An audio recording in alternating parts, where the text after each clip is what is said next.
Hello and welcome again to Hebrew Mindset Ministries. I am Brother Mitch and this is Studies in the Truth. As we go through the teaching today, please leave comments or questions. Remember that we're here to test the scriptures. We're not here to argue about things that are not relevant to the gospel. Please keep your questions and your statements kind and considerate and be sincere. Lastly, if you're interested in knowing what Paul really was saying from a Hebrew mindset, Hebrew Mindset Ministries has produced a book, and we'll put the link below where you can find it at Amazon. You can get it in hardback or paperback or, of course, ebook. It's also possible to get the ebook for free at our website, Hebrewmindsetministries.org. I think that's it. Let's begin.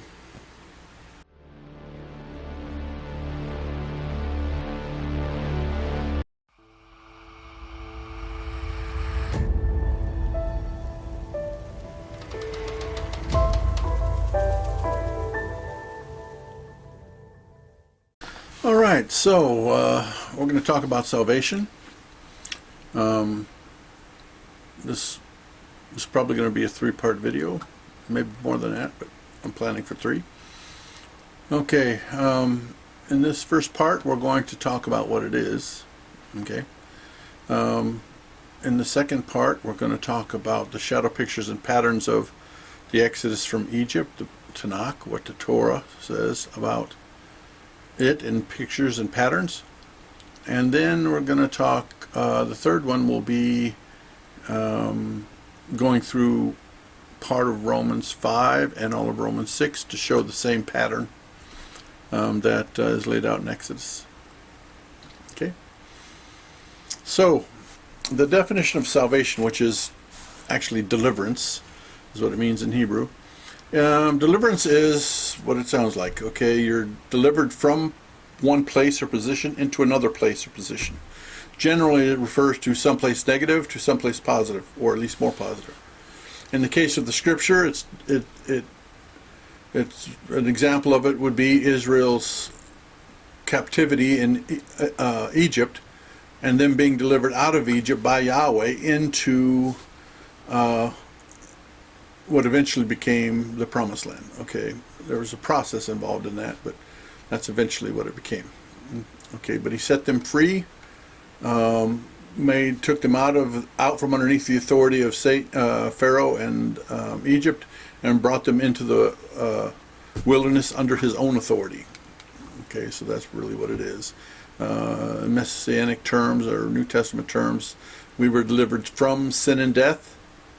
From there, we were in that state of guilty of sin and condemned to death, and Messiah brought us out of that. Our belief in Messiah made us righteous or innocent before him and put us on the path to everlasting life. So that's what salvation means. It's pretty simple. Part of the teachers today don't understand the two-part principle, or what we call the two-part principle. It doesn't really have a name that I'm aware of. Other people call it duality, whatever. But it's about where the inner man and the outer man are both dealt with in the Scripture, because salvation has two parts. It has this part where you save and make alive, give new birth to the inner man, the spirit man has been born again. That happens through belief in Messiah. And then there's the physical new birth, which is the resurrection. Okay, and these two both must happen, and they're not happening at the same time. Okay, because Messiah came the first time to give life to the inner man, to save the inner man, and he's coming a second time to save the physical man. So, we got this two things going on, and the confusion is that the church doesn't understand that. So when they talk about salvation in the New Testament, sometimes they apply what has been done in Messiah to things that won't be done until he returns, and that causes confusion. Or they apply things that'll be done when he returns to as if it's happened now, and that's confusion too, because they just don't understand. There's a couple principles we need to understand before we get into salvation. other than the two-part principle, but this first one will help verify that. He says, first, Matthew 7:12 through 13, he says, therefore, whatever you wish men to do to you, so also do to them, for this is the Torah and the prophets. All he's saying is that the purpose of the Torah and the prophets is to teach you to treat others the way you want to be treated. That's what he's saying. That's what it teaches you. As you do it, that you'll learn to treat each other equally, nicely. It'll teach you to love people. That's what it'll do. Enter in through the narrow gate, because the gate is wide and the way is broad that leads to destruction. There are many who enter in through it. So there is a gate and a way that leads to death and destruction. Okay, but there is also a gate, because the gate is narrow and the way is hard pressed, which leads to life, and there are few that find it. So there's two gates. One gate is narrow. It's Messiah. What that means is, Messiah said, I am the way, the truth, and life. No man gets to the Father but through me. There's only one way to get to the Father, and that gate is Messiah. It's narrow. There's lots of other gates out there called gods that you can attempt to get your reward from, but those gates only lead down a path that leads to destruction. Okay, so there is this gate that you need to enter through. Once you enter through this gate, there's a path before you, a way. Okay, so you have a gate and a way. To get on the way, you have to go through the gate. So Messiah is the gate. So once you believed in Messiah, now there's a way. This way leads to the kingdom and everlasting life. It's the only way that leads there. There is no other way that leads there. It's very specifically spelled out. It can't get you there unless you've come through the gate first. So you have to come through the gate first, and then you walk the way. Okay? The gate is Messiah. The way is the Torah. That's the truth. It's always been the truth. It'll always be the truth. Nothing's ever going to change that. Anybody tell you otherwise is a liar. Anyway, the next thing is Romans 15:4. Paul says, for whatever was written before was written for our instruction, that through endurance and the encouragement of the Scriptures we might have the expectation. The word expectation is hope. Okay? So what he's talking about is the resurrection. Our hope is the resurrection. That's our hope. It's anytime you hear the word hope or expectation, it's referring to the resurrection of the dead. Okay? So whatever is written before in the Old Testament, in the law and the prophets, whatever is written before is for our instruction today, to help us endure and encourage us from the Scriptures that the hope we are looking for is real and can be trusted. Okay? He also says in 1 Corinthians 10 and Hebrews 4 that what happened in those and that was written down before was written down as examples to us so that we know not to fail in the same way they did. So there are examples. We study what they did and we don't do what they did. It's not that hard, really. Okay. I'm gonna go through this more deeply later on in the next section, but we're gonna run a summary of what happened in Egypt. Okay. Remember, Egypt was in slavery to Pharaoh in Egypt, and Yah sent Moses to deliver them. So Moses is a picture of Messiah. Okay, he's the deliverer. Now, when he got there, he went to Pharaoh and said, "Let my people go." And Pharaoh said, "No, I don't know you. I don't know Yah. I'm not letting the people go. They belong to me." So Yah started plagues, putting plagues on Egypt. Now, what a lot of people don't understand is that each one of these plagues represents a god of Egypt that Yah is defeating. Okay? The Nile god, the frog god, the fly god, all these gods of Egypt. They had lots of them. Okay? And each one of these plagues is him proving his power and authority over their gods. Okay? Now, the last god in Egypt, the last god that Yah is going to deal with in Egypt is Pharaoh himself. Pharaoh is a god in Egypt. Okay? So he is going to deal with him last. All right? And on the night that he was about to deal with Pharaoh, he told Israel through Moses, you need to go get a lamb. You need to bring it into your house for 4 days. Make sure it's spotless and perfect. Then on the 14th day, you're going to gather it. You're going to bring it in front of the whole congregation, and you're going to slaughter it. Okay? You're going to take its blood, and you're going to paint it on the doorpost and lintel or the outside frame of your house. Okay? And it's going to be a sign to me. So that when I see it, I don't let death in. We just pass over. Okay? Death is going to pass over you and not come in. If you don't have the blood, the death is going to come in and kill your firstborn. Okay? That's just the way it is. But if you do have the blood on the door, then I'm going to pass over and not bring death to you. Okay? So that's what Israel did. They painted the blood on the doorposts and the lintel. And when death came at midnight, it skipped over the houses that had the blood. They saw death saw the blood and passed by them. Okay? So what did the blood of the Lamb, which is a picture of Messiah, deliver them from? It delivered them from death. It did not deliver them from Egypt. Okay? Because when the morning came, after the death angel passed by, a lot of people were dead in Egypt, but they were still slaves to Pharaoh. Okay? So the blood did not deliver them from Egypt. It delivered them from death. All right? But Pharaoh's son died. And Pharaoh, being a god in Egypt, if you see the picture, the son of God died. Okay? The son of God died, and that delivered the people out of Egypt. Pharaoh saw his son dead. He called Moses, said, get out. Take everything, all your livestock, get out, get out. Okay? So, the blood of the Lamb delivered us from death, and the death of the Son of God delivered us from Egypt physically. One delivered us spiritually, the blood. One delivers us physically, okay, the death of the Son of Man. Now, these two have not been fulfilled yet. We have been spiritually delivered, saved spiritually. We have not been saved physically. Messiah's second coming is for that. His first coming was to save us spiritually. Second coming is to save us physically. And we're going to see that later on. Okay. However, spiritually speaking, we have been delivered from the authority of Pharaoh, Satan. That's Pharaoh's a picture of Satan. And Egypt's a picture of this world. And, of course, sin and death, right? So spiritually, we've been forgiven for past sins, according to Romans 3.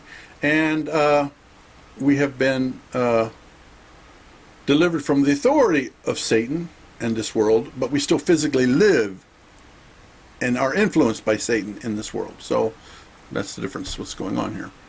Okay, there's three words typically used in conjunction with salvation in Christian teaching. It's justification, sanctification, and glorification. Okay, justification comes from the word just, which means right or righteous. Okay, to justify means to make one right or innocent. Okay, justification is the process by which one is made righteous or innocent. Okay, sanctification comes from the word sacred, which means to be clean and pure. It takes on the idea of being set apart. Okay, all that is unclean, this is clean, set apart. It's all by itself. It's unique. Okay, sanctify is the process. Sanctify is to make something set apart or clean, and sanctification is the process which something that is not clean becomes clean or set apart. Okay, glorification comes from the word glory, of course. Now, glory comes from the word that means to think.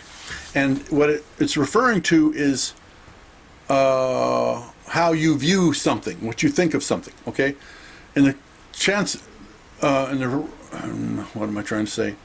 In the reference to Yah, okay, we esteem him. We think of him as high and lifted up, okay? So that's how glory is connected to thinking. It's how we perceive, okay? So to glorify something is to give it esteem, to lift it up. Okay? Glorification is the process through which something is lifted up. Okay, now the glory of Yah generally refers to his divine presence. Okay? His Shekinah. Okay? So, as it refers to us in the idea of glorification, is that there's coming a time, if we are justified and walked in and sanctified, that we will then be glorified. We'll be lifted up, okay? Resurrected into a new body like him, so we become like him. That's the idea of glorification. Okay. Now the thing is that each one of these three words has a duality, a two-part, okay? Because there's spiritual justification and there's physical justification. Spiritual sanctification, physical sanctification. Spiritual glorification, physical glorification. Now, in the Spirit, we have been justified by the belief in Yeshua Messiah, sanctified unto Yeshua, okay, and glorified in the inner man, meaning that we have been born again, lifted up, resurrected. The inner man has been resurrected. Okay, and we're going to see that when we get to chapter 6 of Romans. Okay, none of that stuff's true for the outer man. He hasn't been justified, hasn't been sanctified, is not going to be glorified unless we do something about it. Okay, so we have no say. Well, we kind of have a say, but we didn't do anything to receive the spiritual justification, sanctification, glorification. All we did was believe. That belief prompted Yahweh to deliver his favor to us. Okay, we didn't do any work for that. Messiah did all the work. But the justification, sanctification, and glorification of the physical man, we do have some say in. Okay, because we have free will, and free will always demands choice. All right. To show you an example of this a little bit about justification, he says in Romans 2:3, "For not the hearers of the Torah are righteous in the sight of Elohim, but the doers of the Torah shall be declared right," or justified. So justification can come from the law. There is a form of justification that comes from obedience to the law. But in Romans 3:20 he says, "Therefore by the works of the law no flesh shall be declared right before him, for by the Torah is the knowledge of sin." The one minute he says it can, the next minute he says it can't. What's the difference? Well, Romans 3:20 starts with therefore. That means he was saying something before that. And if you go and read it, he says things like, "There's none righteous, no, not one. None is done good. No one is good. They've all sinned." Okay, so there is a justification that comes from obedience to the law, but no one's done it.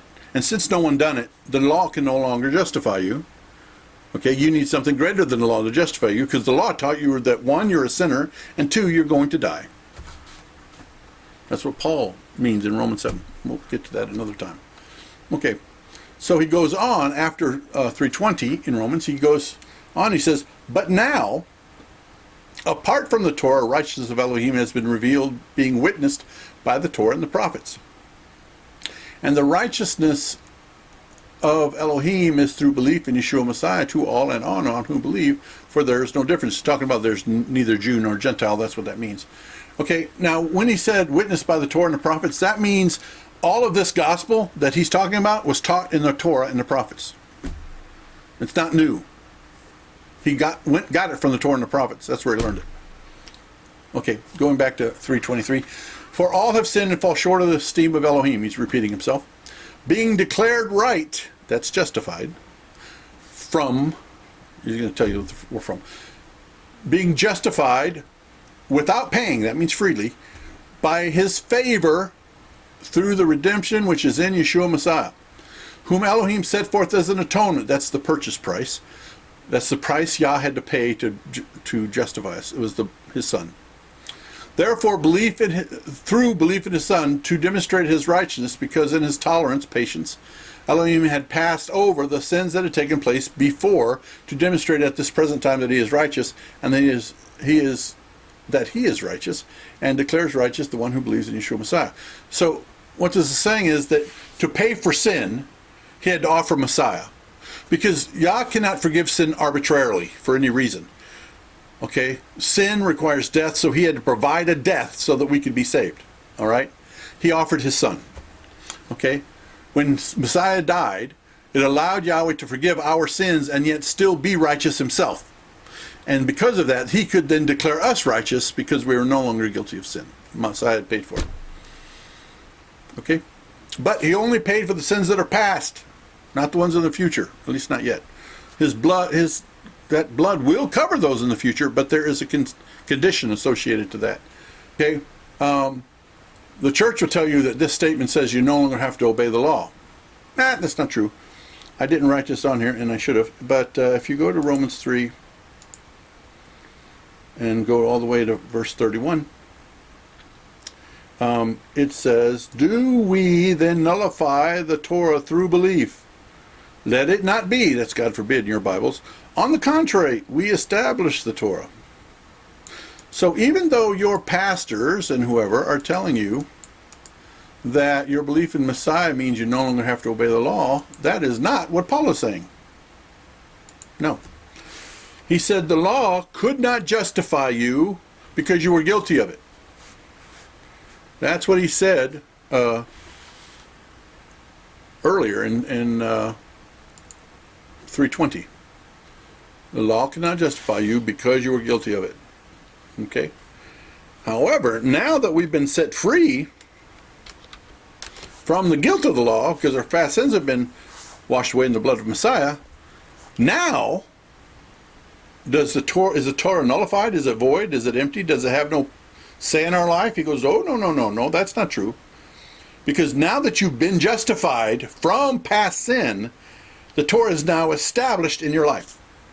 You establish it. What's that mean? Well, now the Torah can help you. It couldn't help you before, but now it can. Why? Because the sin that it condemned you to is now gone. Now it can do all the things it's supposed to do, like justify you the way you will live. It can lead to life. It can do all the things it was supposed to do before, but couldn't because you disobeyed it. That's what that means. So now Paul is saying, and he says it in Romans 6 when he says, shall we sin? Sin is transgression of the law. He's saying, shall we transgress the law since we're not under the law but under grace? And his answer is no. We shouldn't transgress the law. We'll get to that later. Okay, so Paul's telling you right here in 31 that now as a believer you need to obey the law. That's what he's saying. Okay, now there's two kinds of justifications, as I've already said. Two kinds of sanctifications, two kinds of glorifications. One's inner man, one's outer man. Okay, the inner man has been saved, justified, set apart unto Messiah. Glorified, meaning reborn, resurrected into a new man. That is the inner man, okay? Not the outer man. If you go to Ephesians chapter 2, where are you? There you are. Chapter 2, starting in verse 1. He says, and you were, that's past tense, you were dead in trespasses and sins. Sin is disobedience to law. That's 1 John 3:4. Sin is a transgression of law. So anytime you hear sin, it's disobeying the law. So insert disobeying the law anytime you hear the word sin.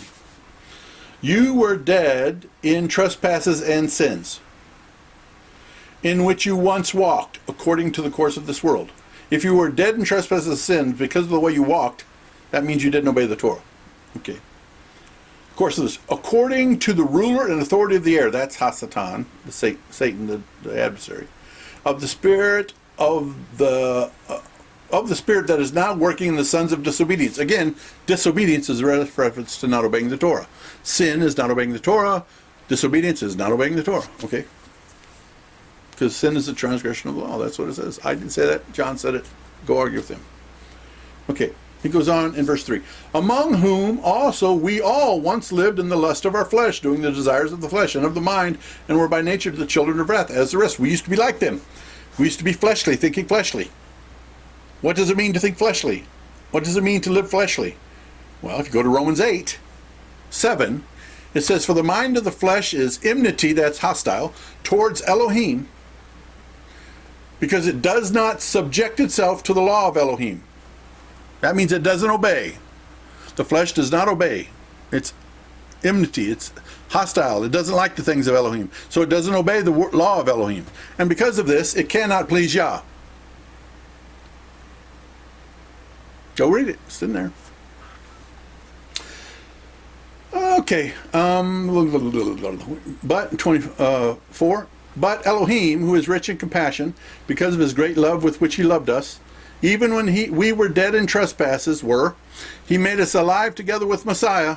That's the new birth of the inner man. Made the dead inner spirit man alive again. Us alive again, alive together with Messiah. By favor you have been saved. Grace. Favor is grace. What that means is that Yah extended favor to us. That's it. No hocus pocus. He just said, okay, I'm going to give you favor. That's what it means. Okay.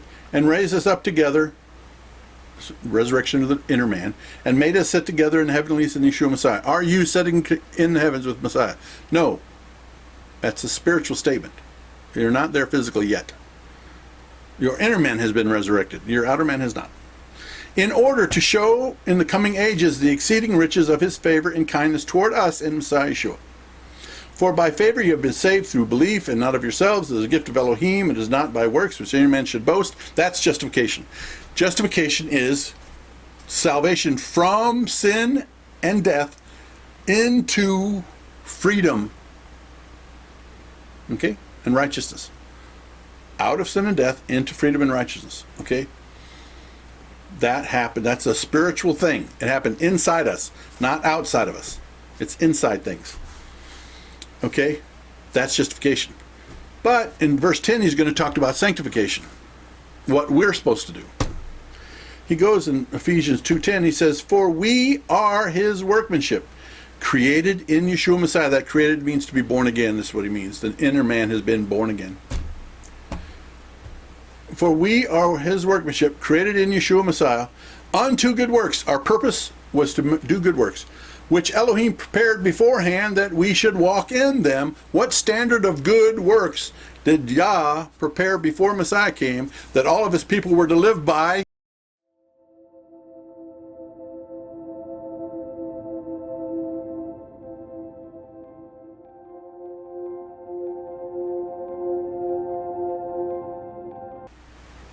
The Torah. That's right. The instructions, the law. Yeah, that's it.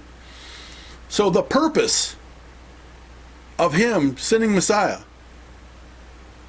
to die for us so that we could be born again, resurrected in the inner man, be made righteous again in him, was so that we could do the good works of Messiah, the good works of the Torah.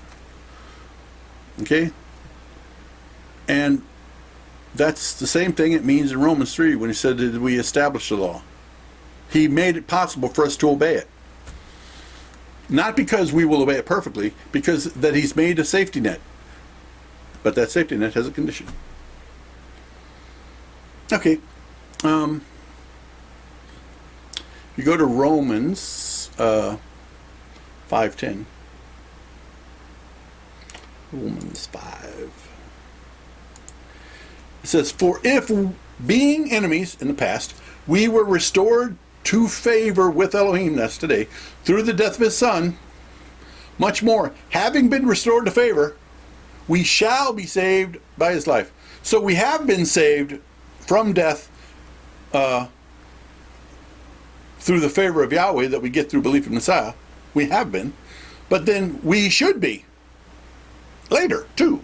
We shall be. Okay? So there is one that has happened and one that's waiting to happen. Okay? And he's saying here, because we've been restored to Yahweh through the death of his son, okay, there is a hope of resurrection in the future. Okay? But as we're going to find, there's something we have to do between those two. Restoring us to favor with Elohim was a free gift. The kingdom has conditions.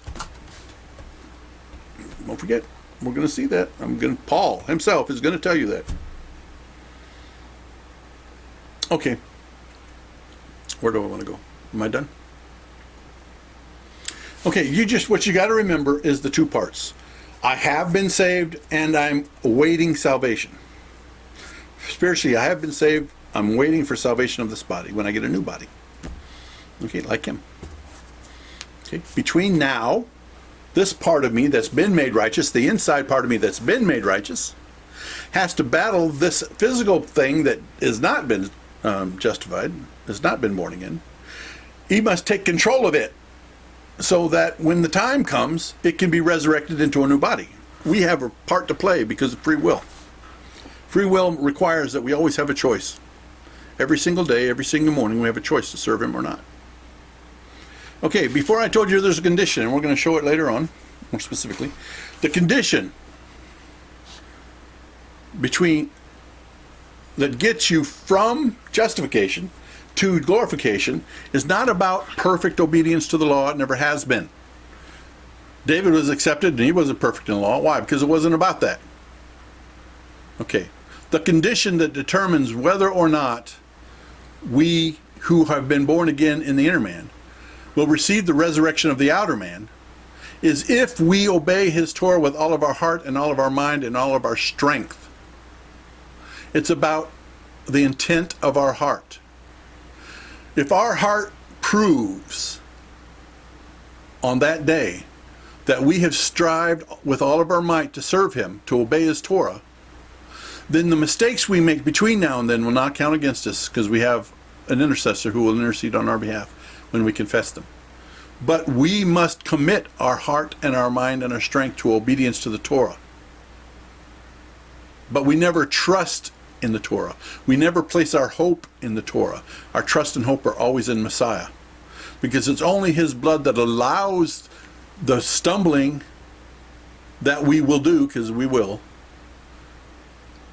It's his blood that allows us to be forgiven for the stumbling we have in the future. And whether or not that blood is applied to that stumbling is whether or not our desire was to serve him or to serve ourselves. It's about our heart. We'll show you that a little more clearly as time goes by. We thank you for joining us. We pray that Yah is with you and that Yah will open your ears and your hearts to understanding. All right, next time we'll be talking about the patterns of Exodus, or the whole law for that matter. All right, that's it. Shalom. Y'all have a good week. Hebrew Mindset Ministries has published a book called Not Under the Law, Paul's Gospel from a Hebrew Mindset. If you'd like a copy, there below is a link that you can go to Amazon to get the book.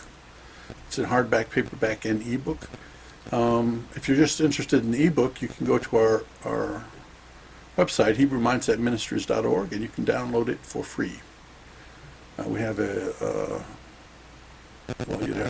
we have in a Word document or a PDF, an ebook, and then mobi, which is a Kindle. So you can download it for free there. All right. Hope to see you again. God bless you. Shalom.